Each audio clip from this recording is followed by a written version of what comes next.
everyone, this is Magic. This is Jenny Tuadi. This is me doing a mini video to address the gaps that were on the video that I loaded yesterday, which is on the weight. A sincere apologies. We had technical issues, but what I love is that the journey is about being real, and these things happen in real life because we don't have an actual production and there's no one to fire, because I basically do this with my friends. So apologies for that. And however, because of the responsibility and the excellence levels that your Magic journey do alight, I cannot go without addressing the gaps, because for me that speaks to excellence and that speaks to what the whole Magic brand is all about. Hence why I couldn't sleep, and I basically came up with an idea of how to do this. I'm doing this alone today, so I basically had to restructure everything, and I'm basically using my normal lamp to take this video and a chair and my P20 Huawei. I just had to go quickly run and buy a stand, but we were all good to go. Now coming to what the main topic is, because you know me, I can drift, I can talk the whole day. The weight.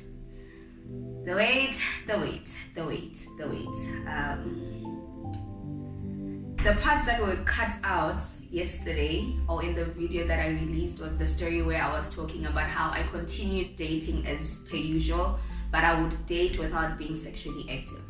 And when I got to 23 and there was no signal mama of a husband, I was like, hey, I got rebellious, and I was just like, you know what, I don't know what I'm waiting for. And then from there I started dating with sexualness involved and acceptable. And yeah, that happened until sometime in 2018, yes, last year, where I just got to a point where God called me back to my original idea, my original belief, my original understanding of what the calling as a single person is, which is that you must wait, irrespective of my rebellion, irrespective of my feelings, irrespective of how angry I can be at God or at life that things did not work out the way I wanted. Because for me, my perfect idea would have been get married, still a virgin, get married young, and go live your best life with your husband, travel the world and do everything that you want, but with that one person. But it's never too late, and what I love about the weight is that it's about a conviction. It's a personal decision, and one that cannot be forced on anyone, and one that cannot be imposed on anyone, which is why I am very much aware that it doesn't mean that because I'm saying this everyone will receive it, because I bet you, had you come to me at any point and tell me, yeah, just wait on the Lord, at the stage of time where I was anti-waiting and where I was rebellious, it would probably go, I don't think it would even go in 1 year. It would just bump and not even, but it's a personal conviction, and it's something that you need to understand why. I always say, if you don't know the why, you will get demotivated. If you don't understand why you're doing something, you probably won't do it with the necessary excellence and the necessary effort and value it if you're just doing it because you're doing it. And I think when we're young, we're just told don't have sex or don't play with boys, but no one actually tells you why. And for me, in my own personal growth and my own work with God and my own personal experiences, and also the experiences that I see from people around us, I understand why God said, wait for marriage. I understand, and the evidence and the repercussions are evident in our day-to-day living, whether you are single and whether you're married.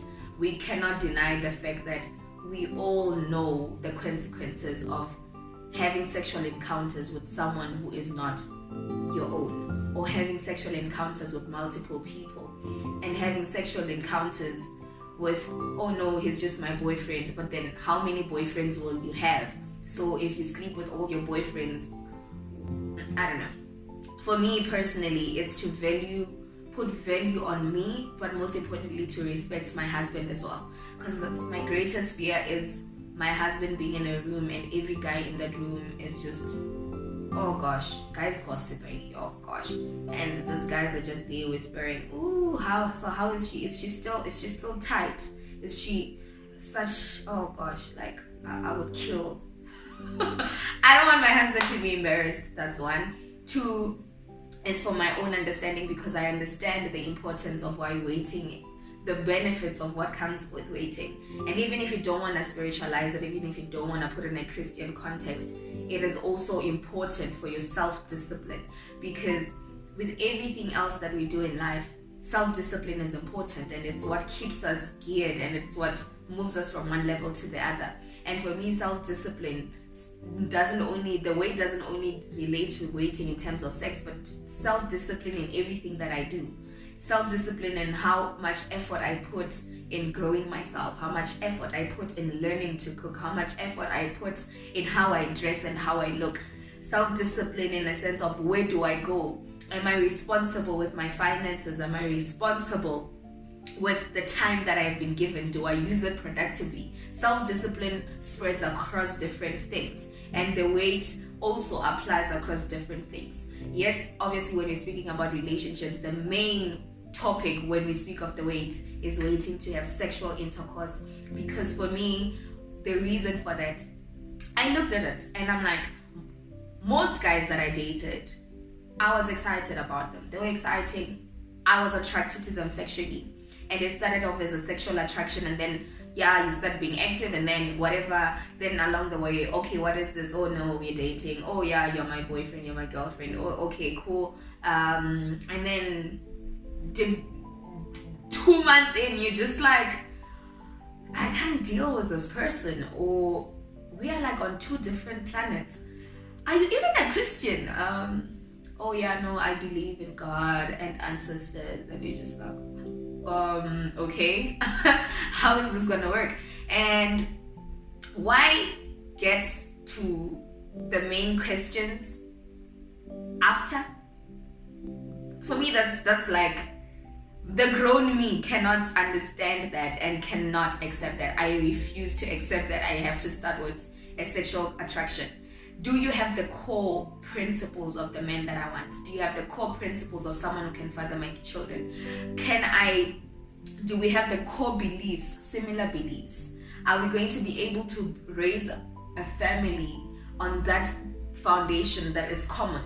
Unlike me thinking, no, and I'm done trying to play, no, most men in this world do not know God, and the woman is the one who builds a man. No, I'm not about to be trying to teach a man that there is a God, or that you need to have a personal relationship with God yourself, for yourself. Or how are you going to relate to me because I have my own relationship with God? I am not about to do the charity cases of now, no, humble beginnings. You must now lead this man to the Lord. I'm not a leader. I'm a submitter. I want a man who's already on a leading role. I must just be submitting, and I must be led to God, because that is who I am and that is what I want. And for any woman out there who says they want a godly man, I hope you're working on being a godly woman yourself.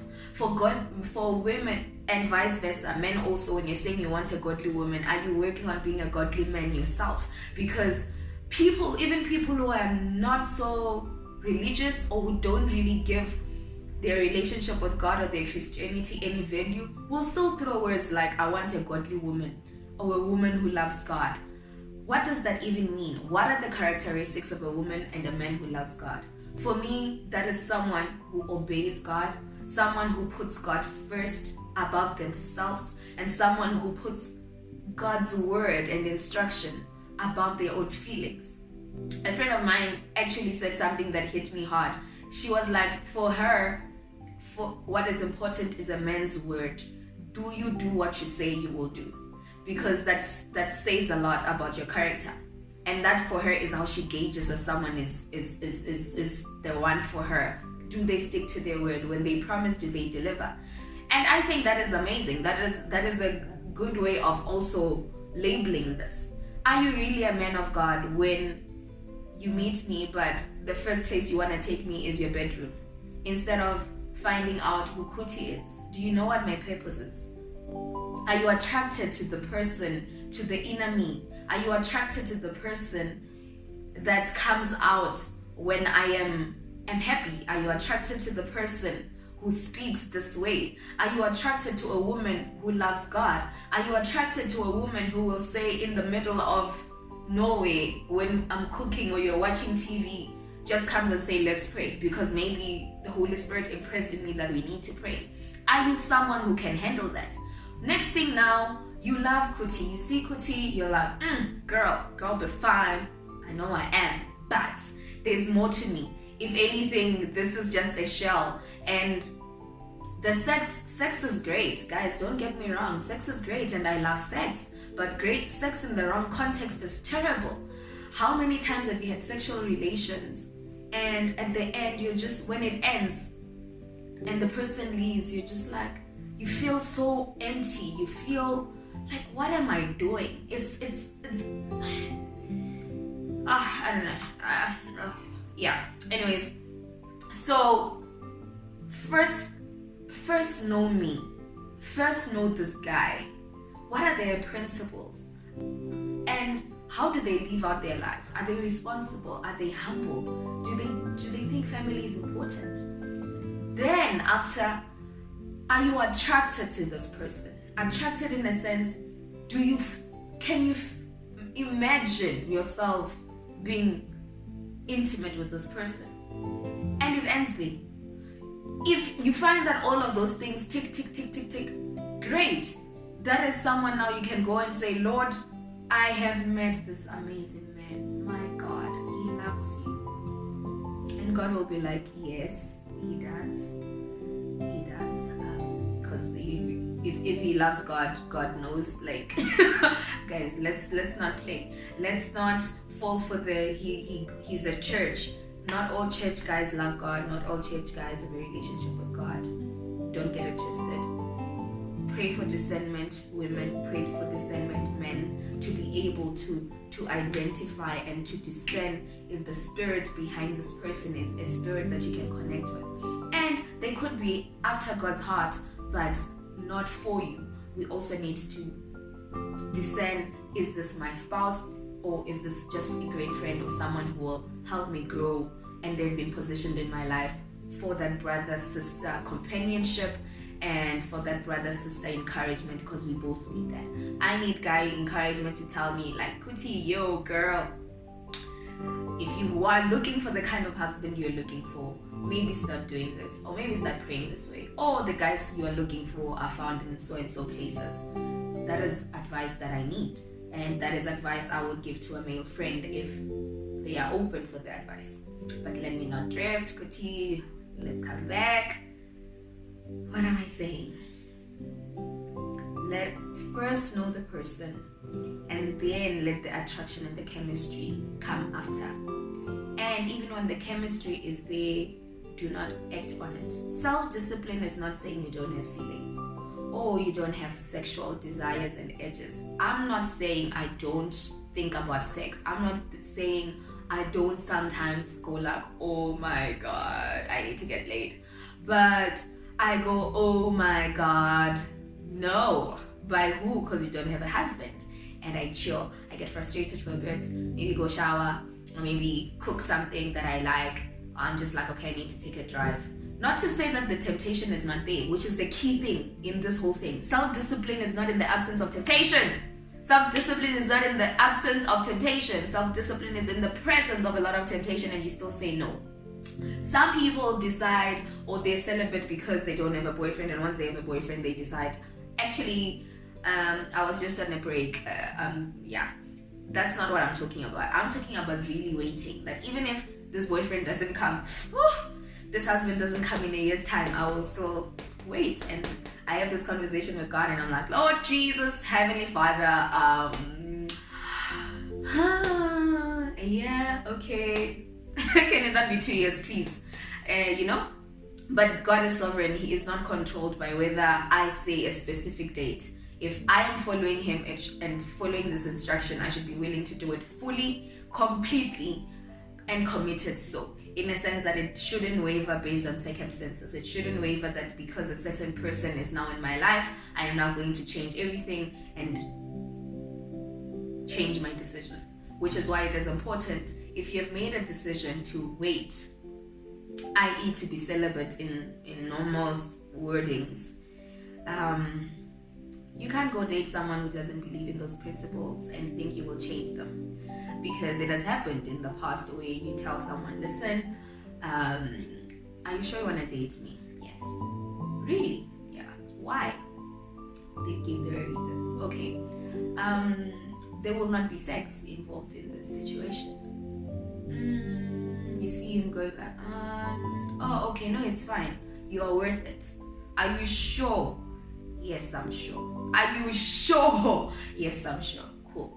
Goes, you date, you go for a month, 2 months, 3 months, 4 months. So Kuti, are we still not having sex? I thought you would change your mind. Why? You need someone who has that conviction for themselves. If you are walking this waiting journey, trust you me, God will not bring you a spouse who is not willing to wait. If that spouse comes and they are on some, I want to jump you now, you are just like, okay, withdraw, give this person to God and be like, your daughter or your son is not composed. And if really God wants to speak to this person and God is really saying that this person is your spouse, God will speak to that person individually. You do not need to impose, you do not need to pray over it, you do not need to convince him or her. It is not your job. Everyone who has a relationship with God, God can work and speak to them directly. And the kind of people we are talking about here, whom you and I are trying to attract, are people who have a relationship with God. So they must be willing and able to hear from God about their own sexuality and their own walk and what God expects from them. So you don't need to convince anyone that, listen, I want you to walk the celibacy journey with me. Because the problem with that is accountability, which is one of the 4 things that needs to be in place for you to be able to walk the celibacy journey, or at least the ones that I've explored so far and have been helped me and are working for me in this journey so far. Accountability. When you're with a partner or you have identified that this person is someone you like, or just someone of the opposite sex, or you have identified that this person you like them and you spend time with them, or maybe you're even considering them as a potential spouse, it is important to be accountable. Because when the other person is weak and both of you have had this decision for yourselves individually and together agreed that, listen, you and I will not do anything, will not cross lines until we are married, or until we meet our spouses if we are not to be married, because I don't know, we don't know. Cool. And when you are weak, they are strong, and when they are weak, you are strong, because both of you know, no matter what, we should never get in a position where this ends up happening. Whereas if you do this with a person who is not sure, or you are trying to change their minds, the day you are weak, trust me, they will take advantage of it. And for them, it will not be taking advantage, because they really have the genuine feelings for you. And it's just like they will think, oh, let's do this, I've been waiting for this whole time. So you both need to be in agreement. But in a state where you are single like me, accountability is important in the sense that you need to have people whom you speak to, people whom you have counsel with, and people whom you confide in, people whom when you're burning with desire and you're like, oh my God, like it's so bad. For me, that is my big sister, because I started this journey last year. So in December, when we were writing down our resolutions, she was the person I confided in and the person I prayed with. And then whenever I'm feeling some type of way, I call her like, sis, oh God, can I just? And she holds me accountable and she checks in on me like, I hope you're not doing anything funny. And she's the person whom, even if I meet someone, which I haven't met someone in so long, Lord, I don't know. Also, I think God also protects you when you pray about it. That's one of the points. Oh gosh, let me not drift. Accountability. Have friends who have the same understanding as you, people around you who will encourage you, people around you who will keep you on the go, people around you whom you can be honest with. And hopefully even the person whom you are the closest with of the opposite sex is someone you can be honest with and be like, listen, I am feeling very, very hot at this point, and maybe this means we shouldn't spend as much time just the two of us behind closed doors. Maybe it means you need to spend more time outside. Maybe it means you need to go on dates with other people. And just also, like, don't be dressing in a way that will tempt yourself, that will lead the other person on.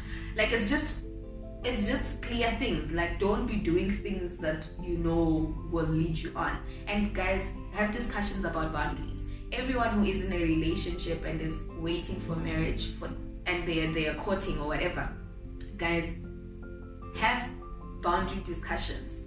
What is it that for me pushes me over the line of I'm not being intimate? I can kiss and I would be fine. It wouldn't go far. We can even undress and I know I would not go because I've made this decision. Well, that's from past experience, like when I was still 23 years old. I don't know now. But those are my boundaries. I know women have more self-controls than guys. So I don't think if a girl went naked, a guy would still be like, so do not put each other in positions where you are leading each other on, and also making it difficult to actually stay in your weight walk properly. Cool. The second point, so accountability is the first. The second point, watch what you watch.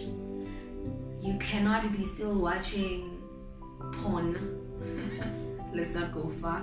You cannot be watching porn and think you will not have more sexual desires and drive. You cannot start watching porn to substitute you waiting. It doesn't help you. It's also a sin because it's you're thinking it and it just prompts you. It's like saying, I am not. People who are on diets, like, no, I'm on a sugar diet. And then you go to a bakery shop, and then there is everything. Bakery shops, you're looking at it, you're smelling it.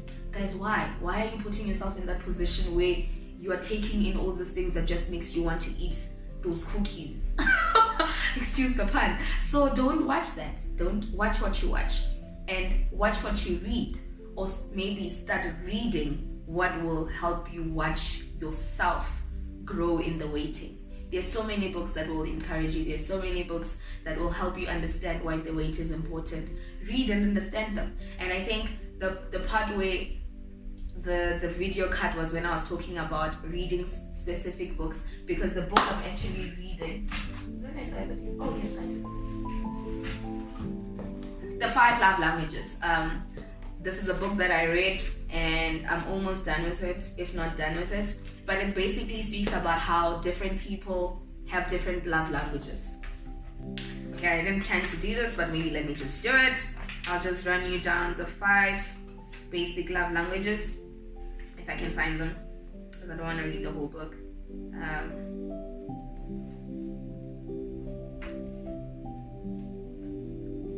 So I figured, guys, I'd rather have a long video but that addresses what people need to know, unlike leaving you with so many questions and so many unanswered things in the sake of time, or in the sake of it's such a long video. Because for me, I like understanding things and I'm a bit stubborn. So trust you me, when God gets through to me about a certain thing, it means we battled and he had to use all sorts of things. People, places, Holy Spirit. Sometimes I'll be like, So I'm a very difficult person in a sense that it takes a lot for me to get something, and especially if it's something that doesn't come easy. So taking this decision wasn't easy at all, and God had to orchestrate so many things to get me here. He orchestrated rejection, he orchestrated my relationship with him being pushed to a place where I really, really got desperate to be in his presence, because work just went south, and I've not been working. But this started, like I said, last year. I had a period of 3 months where I was not working, and that's where God started like panel beating me. In the words of my brother, he's been humbling me. Like he's been humbling me, and he put me in positions where I had nothing else and no one else other than to look and to seek his face, and from there showed me where things went wrong. And for me personally, some of the things that went wrong is because I put my sexual sexual desires and my sexual relationships above everything else, above my own understanding of myself. And there were so many places. I think also I started using it as a way to escape certain things that I didn't want to face, or escape certain pains that I experienced in my upbringing that I didn't want to heal from. And also, guys, you need to understand the source of why is having sex for you so important. Why is having a boyfriend for you so important? Is it what are you trying to feel? Is it a void? Is it you trying to deal with daily issues? What is it? And for me, I was using sex for a lot of things. And I'm not trying to make it sound like I was like a sex addict. No. Maybe also let me put that out there. But for me, I got to a point where also I wasn't emotionally invested in this relationship. So it just became, I don't trust guys. I know y'all are not, your intentions aren't good. So why are we playing? Because girls are getting to that point as well, where girls are just like, just fulfill my needs. Situationships, I know situationships. I know a lot of people in situationships where, listen, my nigga, especially now in winter, gosh, I'm sorry, guys. The 5 love languages are word of affirmation, quality time, receiving gifts, acts of service, physical touch. Yeah. And when I was reading all of this, it goes into more detail on all of them, and they give practical examples of actual married couples who are married and who had issues maybe not identifying the other person's love language, and or thinking or providing a certain love language, and for them thinking that I love this person, I do so much for this person, I do 1, 2, 3 for this person, but the other person does not view that love language as love. So they feel like, this man doesn't love me, this man does not appreciate me because maybe he doesn't affirm me, he doesn't tell me he loves me, he doesn't tell me I look beautiful. I mean, I have friends who are married who tell me that their husbands don't even tell them they love them because they just assume it. But guys, women are you guys think we're complicated. We're not at all. Like we want the basic things, and you guys go for the like massive things. It's great to do the massive things, but are the basics covered? Like, do I know that you care for me? Do I know that you're a priority? You might think acts of service. I do everything that this person needs, or I am thoughtful and I even clean the house before they come home, or as a man I cook for her when she's working till late. That for me is me showing her I love her because I don't have to cook. I mean, it's not my job. Whereas the woman thinks you must cook because you are a grown man, and if I'm not here, buy takeouts or cook. Where you see there's a missing link in the sense of the guy thinks I'm showing my woman I love her, whereas the woman is thinking you are just cooking because you must eat. So it is important to understand what your love language is. What for you is love? What for you shows you that this person loves you? Is it that the fact that they communicate and call you all the time? Is it how they encourage you? Is it the fact that they do things for you that no one else does? Is it because they spend quality time with you? Is it because they hug you? And to be honest, sorry, I need all those 5 love languages. That is, I think, one of the reasons why I'm just like, Lord, shame. Like, wherever this man is, I pray you are working on him. I pray every day you are just dropping some form of wisdom or some form of, I don't know, through people around him. But I hope it's not women. I hope he's also on the wait. And it's important. You must pray these prayers that, Lord, as I am waiting, wherever my husband is, also allow him to go on this journey. Work on him as much as you're working on me. Stir him up as much as you're stirring me up. Humble him as much as you're humbling me. Discipline us as much as you're disciplining me. Heal him as much as you're healing me of my previous experiences and my previous my upbringing that could affect our marriage. Do to him as you're doing to me. And Lord, make me what he's praying for. Because the kind of husbands and wives you're talking about are people who pray for their spouses even before they get here. Or why are you waiting? What are you waiting for? it needs to be clear. You need to be clear about what you're waiting for, and the kind of man you're praying and waiting for, the kind of man you're preserving and self-disciplining yourself for. It must be clear. So as you do to me, and as you make these certain things more clearer, I hope you're making things clearer for you. As you are covering me and putting me in this place where everywhere I go, for some reason, I'm not just being approached by every Tom, Dick, and Harry. I'm not just being, no, I'm on a new level now. Like, people who were attractive to me last year are not attractive to me right now anymore, because my mind has been opened up, my heart has been opened up. I've been healed of certain things and that would probably draw me to certain people or certain dysfunctions and certain guys, because I was trying to fill a void. I'm not that girl anymore. So Lord God, wherever he is as well, be making him that man, a man where I will see him and I will recognize that this is a man who has been in God's orchestration. This is a man who has been dealt and worked on. This is a man who has been set apart, who has not just been going on dates with everyone, sleeping around and doing all sorts. No, he is set apart as much as you set me apart. Because I think it would be very selfish of me. I don't want to say of God.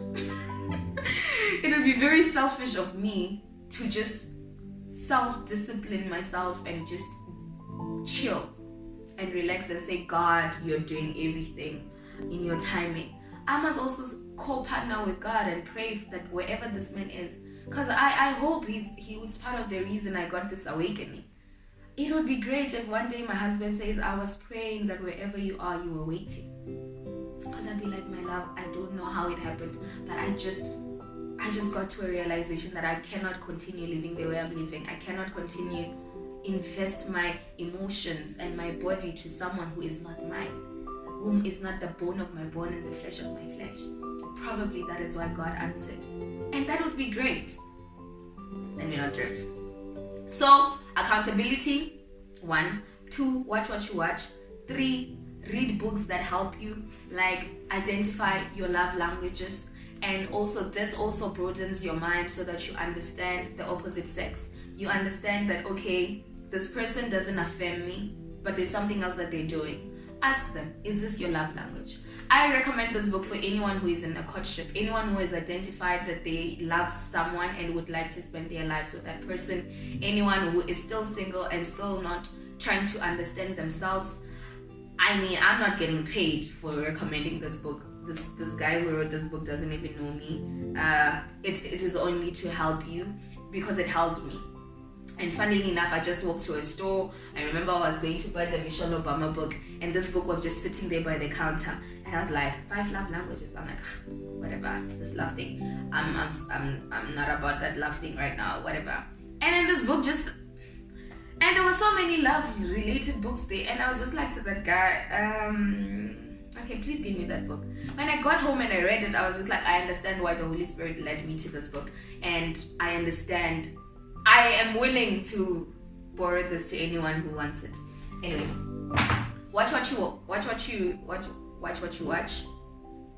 Be accountable. Have an accountability partner or partners. The more the merrier. Watch what you read, or read what will help you watch your accountability and your walk with the weight is like. And fourth but not least, pray. Pray. Prayer is the only thing that is natural but has supernatural abilities and power. Prayer is talking to God about things and questioning and also listening for responses. Prayer overrides your thoughts and allows you to be in a position where you are in sync with God's will for your life. Pray, and sometimes, depending on the deepness of how much you feel like, Lord, I cannot leave, I'm struggling with this thing, I'm struggling to let go, I'm struggling to let go of this guy, because the minute I decide I'm being celibate, this guy becomes more sexy and he says all the right things. Guys, when you make such decisions, it's not like the tests won't come. Like everything you decide in this life and you commit to will be tested. And if you're feeling you're at a point where the struggle is realer and you are struggling so badly, fast. It is okay to fast. And fasting is not only not eating food, fast social media, fast Instagram, fast the boys WhatsApp group where you guys are sending each other girl pictures of nudes and stuff. Leave that ish. Why are you there? Why are you doing that? Why are you doing that to yourself, to your sanity? Why though? Like, but why? Don't. Pray and pray. It's easier now to talk about the weight and be in the weight than it was the month I started, or the second month, or the third month. I'm not going to continue mentioning the months because then you will know how long I've been waiting for. But it gets easier. I was even telling people that sometimes I don't even think about sex anymore. Like, it's like, and sometimes when I'm watching TV and a sex scene comes up, I'm just like, okay, and I change the channel, because there has been a mind shift. I have been feeding myself more, or starving myself of sex and any sexual enticing things, and feeding myself more of God's word, going to church more, praying more, being around people who have the same beliefs, and people who are striving and in the same struggle and trying to get to the same place. So that helps you when you're intentional. Oh guys, I love the word. There is no English word that I love more than intention. Intent. What are your intentions? When you're intentional about changing your life, when you're intentional about waiting, when you're intentional about respecting yourself and respecting your future spouse, irrespective of whether they are here or not, because self-discipline, I'm saying, Lord, okay, fine, put me in a position where it's like I'm married and my husband lives far. He has gone on, because when you're married, it doesn't mean that there would be opportunities for this person to not be at home, especially if you want the kind of successful guy that you are looking for. He will be a hard worker, and that means sometimes he will have to travel. So what if he's traveling and he got an amazing opportunity where he is away for a year and you can't move because the kids are at school and all of these things, and you see each other once in a while? Will you have the self-discipline to wait? If you say yes, then you can have self-discipline and wait and act like this husband is on a trip somewhere. I'm picturing him. Where is he? He's in a plane. He just got called for a contract that could make us a lot of money. And I'm at home. What am I doing when I'm at home? I am praying. I am putting my house in order. I am cooking for my children. I.e. right now I'm cooking for myself. I am cleaning the house. I am making myself look good. I am making my kids look good. So there is no, whether the husband is there or not physically, it does not change self-discipline, guys. I can't re-emphasize this enough. This illusion that you will be disciplined when you have a wife or a husband is a lie. That is why people are going to work and cheating every day. You are talking to 10 women every day. You are confused. You don't know what you're doing. That is not self-discipline. It will not evaporate when you're married. You learn. You teach yourself. Listen, I'm not talking to guys. Like, I'm done. If we're talking, we are not going to be talking about funny things, or I'm not doing this anymore. I am not. And I have had to cut people off. It's not easy.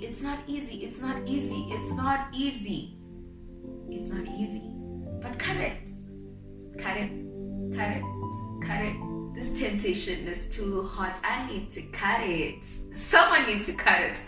I don't know who this is for, and I don't know why this went over the time that I had planned, because it was just meant to be a brief filling in the gaps of why my story became the story, how the journey has been, and how I've been sustaining myself.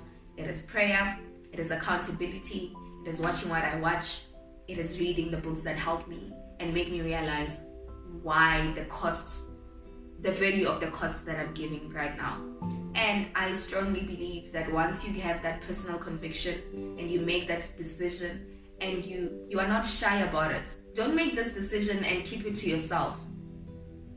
Tell the people whom you are sexually active with that, listen, I can't do this anymore. Tell the people whom you're fraternizing with that, listen, I can't do this anymore. I can't. If they are not understanding it, cut it. There is no way you can just, I don't want to look so holy, so I'm just going to keep it to myself. How? Were you having sex by yourself? Were you being tempted to have sex by yourself? No. Communicate. Talk about it. Talk to the people involved. Let them understand. And don't make it, obviously I'm not saying now don't go and start saying, yeah, you were not respecting me, you are disrespectful, you don't value me. You also didn't value yourself, or you also didn't value them, because no one forced you, unless if it was forced, obviously that's a different conversation. But if all of you were mutually in agreement that you guys are having a situationship, or you guys are dating and sleeping together, or you guys are just sleeping together and you will see where this is going, all of you were partakers of that thing. So let all of your people know. If it is not one person, wow, that is, yeah, I'm not even gonna talk about that. But if it's a multiple people, let all of them know that, listen, I've made this decision and I ask you to respect this decision. If it means you can't, or if you can't stop talking to me and telling me how you want to sleep with me, I'm gonna block you. And be serious about it. It's not gonna be easy. Sometimes you will be the one who will want to call these people whom you told you're blocking. But what do? Go watch something that will help you.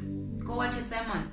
You have DSTV. Watch a sermon instead of watching, I don't know, Cheaters, or I don't know. I don't know.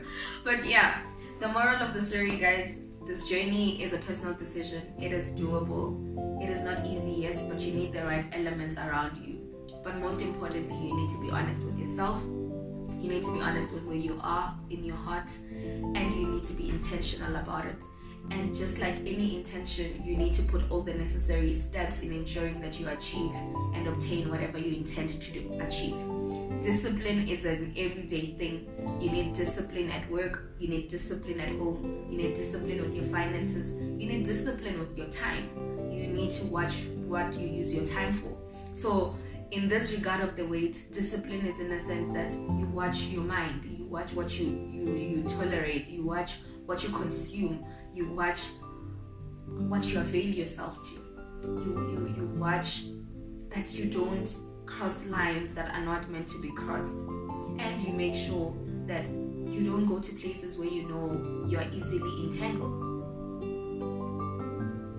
If you know that when you drink, you become loose, stop drinking. Or if you want to continue drinking, drink at home and chill, instead of you gallivanting and then tomorrow you wake up in someone's bed, you don't even know how you got there. Like, put measures in place. I think I gotta be practical for some people who are saying, look, how do I do it? If it's a boyfriend and they're not understanding that you have made this decision, break up. Don't try change a person. They ain't gonna change. Especially because they will tell you, but we've been doing this all along. Why the sudden change? And then you will still start feeling guilty. Yeah, no, I'm being funny now. No, you're not being funny. You just got a higher calling to yourself. You just got a better awakening, and you're trying to better yourself. And if this man is really for you and wants the best for you, he will change, but for himself, in his own decision and in his own way. You just need to sit back and watch the change. He must come already changed or already on the same page with you, saying, I will wait. Not you saying, okay, if I sleep with you today, I'm not giving you for a month. Okay. And then you do that, and then a month. Like, be practical, and for your situation and wherever your state of heart, make the decision that is instant. In terms of cutting, yes, the process of you withdrawing and the symptoms will take longer, but the cutting must be instant. You cut instantly. Don't play games.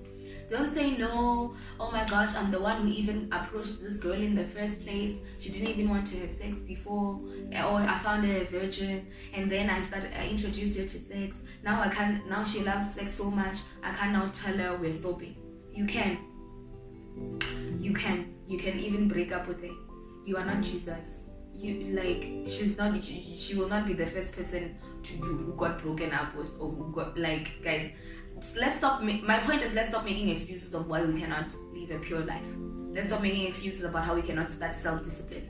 Let's stop making excuses about how, oh my gosh, what will people say because I used to talk. Yeah, I used to talk about sex. Anyone who knows me, I talk about everything that I do with a passion. Just like I'm talking about this with a passion. And I would talk about how I am not going to settle in terms of sex. If this guy is not this,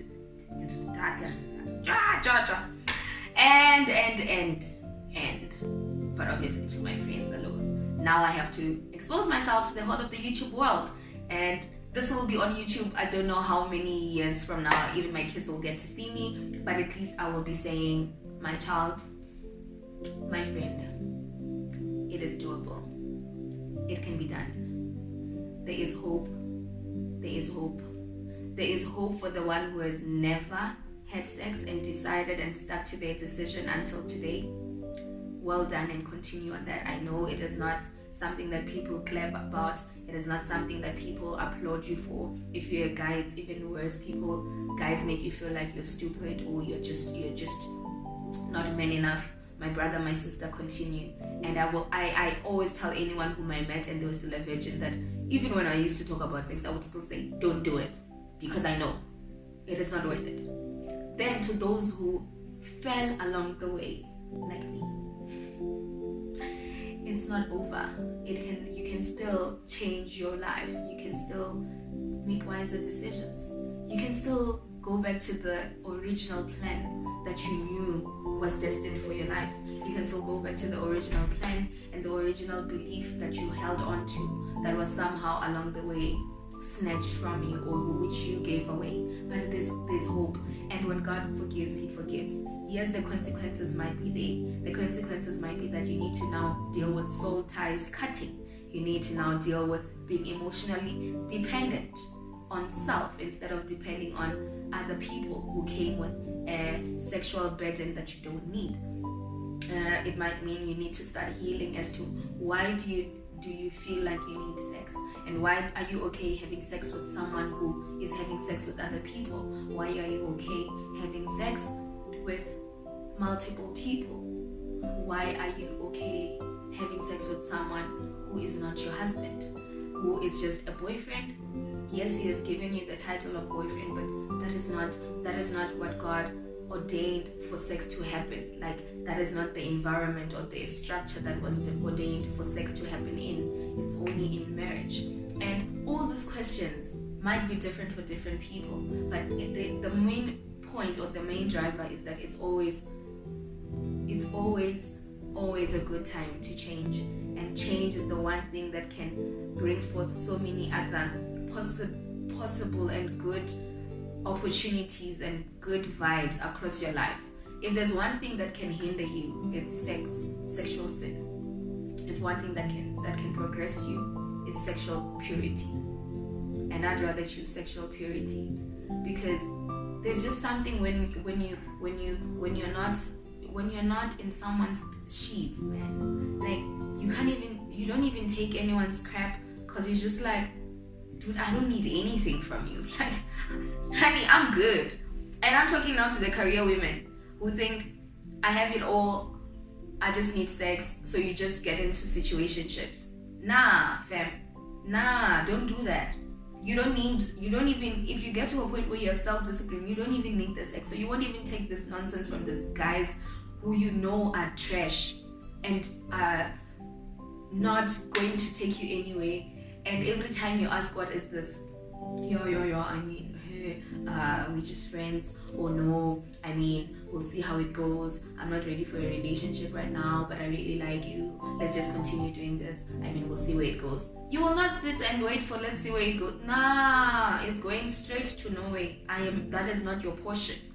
Start having the same standards that you have when you put on your that outfit and that makeup. That's so much time you are putting makeup on your face looking fresh. Put that much time on self-discipline and self-perseverance for your husband. Guys, the same applies. Y'all are always stressing about finances, always stressing about how y'all need to make it.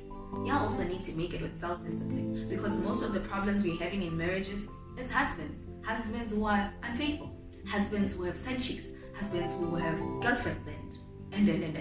So you're the ones who actually need more self-discipline, because if it wasn't you guys leading women into this whole idea of situationships, we wouldn't be here in the first place. So please discipline yourself. Please work on yourself. Please stop leading women on. Please stop having 10 women all confused. They don't know who they are to you, but they're all there. You just enjoy the entertainment and the fact that they text you and they call you and they do all these things for you, and you're just sitting there looking like a kid. It will catch up with you, Baba. So let's stop playing, guys. Let's stop playing. We are grown-ups. We have younger generations, our younger sisters and our younger cousins who are looking up to us, and we need to be more vocal about these things. Let's not just wait until we get married and then we start. These kids don't even know the struggle that went behind, because even when people who are married still don't share their struggles. We are all living in a fairy tale world where we only see you guys on a vacation. You don't tell us that the reason you're taking this vacation is because maybe, hopefully, we'll get some sex, because y'all don't even touch each other anymore. Why? You over chopped. You over chopped when you were still unmarried, and you over chopped each other even, and then you got married and you thought sex will continue being great. There's no way. If you overdo something and if you do something in the wrong context, it'll catch up with you. I have spoken a mouthful, more than should have been, but I will end it there, and I am hoping to have just a casual chat with my younger brother on this weight thing, because he's the first man I had to talk to about this thing, because I love his questions. His questions are always deep, and if I can't explain myself to him, sometimes I'm just like, are you sure about this? So I'm hoping he will agree. He's a bit shy. I'm hoping he'll agree, and we'll have a casual chat where he will ask me the questions he's asked me in the past. It's just that they were not recorded. Very deep questions like, so my sister, you're really gonna marry a man without having sex? What if he can't get it out? And stay tuned. If there's more on the way, it will come. But for now, we continue waiting and trusting and praying and watching what we watch and reading the right books and being accountable. Firstly to God, secondly to ourselves, and to those whom we have chosen to be our accountability partners, which are very important. I feel like every man needs a man figure whom they speak to about man issues, and every woman needs a woman figure whom she speaks to about women problems. Probably someone more older, or someone who is married if you're still single, someone who is divorced if you're still single. All those people add a different perspective in helping you grow, and I'm very fortunate to have an all-rounder. I have different people who speak different things to me, and to a point where sometimes I'm just like, I don't know if I still want marriage, but I do.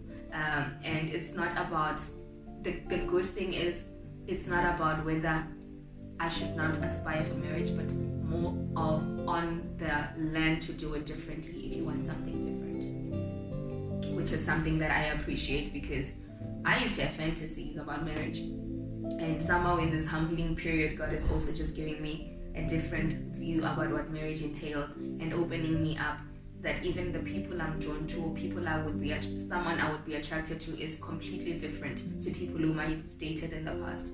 So yes, chances are my husband will not be my type, or the type you're used to me dating. I'm just gonna put that out there. I am not trying to look for my exes in my future husband. Don't get me wrong, my exes were great people, but I was being attracted to them because of my own dysfunctions and my own healings that I had not yet healed, or pains that I had not yet healed from. So the woman I am now, the whole magic that I am now, honestly, certain things are not attractive to me, and things that are boring for other people, or things that people would look at and think, oh my gosh, why would you go for this guy, are probably the things that I would be drawn to right now. But that will unfold as we go on the journey, and hopefully one day when this man arrives, we'll be able to sit somewhere better than this, and we'll talk about our journey. But for now, the wait continues. I am amped up. I thought if this video comes out, I would actually become scared or be afraid of what people will say or whatever. I'm not. I'm in so much peace because I am honest with myself, and I'm in a place where I'm in obedience with God, and my relationship with God is just getting greater and greater, and I am so in love with this man who is called God, and my relationship with him, and just being able to tell him my frustrations. And I tell him, like, Lord God, I pray, I'm not gonna wait for another 3 years, like, okay, not another, I'm not gonna wait for 3 years. Yeah, let me not, wow, yeah, like, Lord, something must happen. But also, God's timing is perfect, and his plans are greater than mine, and sex is not it, and I haven't been having sex, and I don't feel short of anything. I don't feel like I'm missing anything. I don't feel any voids. I don't feel like, oh my God, I'm gonna die. Whenever I feel like hugs, I have a teddy bear that I hug, or I hug the close people in my life. So it's not the end of the world. If anything, I'm more like, I'm not caring. I don't have any soul tie. There's no one whom puppets me, whom can just puppet me in a sense that, yeah, I feel like I'm so emotionally connected to this person that I'm good. I can pack my bags right now and bounce. If I died right now, I'm good. I know straight where I'm going, and that is heaven to glory. So I am at peace, I'm content, and there's something about knowing that not that you're perfect, but that grace is enabling you, and that you are being obedient. Because even doing this video is me being obedient, because it's not easy, guys. I'm not gonna lie, it's not easy. It's not. And also, I need to also think about other people who I'm implicating when I speak about these things, because I'm speaking about my life, and other people who know me might make links to other people. So guys, it's not easy. However, the wait continues, and yeah, thank you for tuning in. Any questions you have, please comment, please share, please forward, please, and let me know. And maybe some of the questions you might have, I'll address when I have the conversation with my brother. That is, if I have the conversation with my brother. If it's not my brother, I will find someone else, a guy who will ask me any questions that they have, whether it's a guy who is on the wait or a guy who is not on the wait. It will depend on the kind of people who come to mind when I sit down and I plan the next episode. But yeah, I'm actually proud of myself. I hope this thing actually recorded, because I'm not sure what is happening on the other side, because it's just me, myself, and you guys. Bye. Yay, it recorded.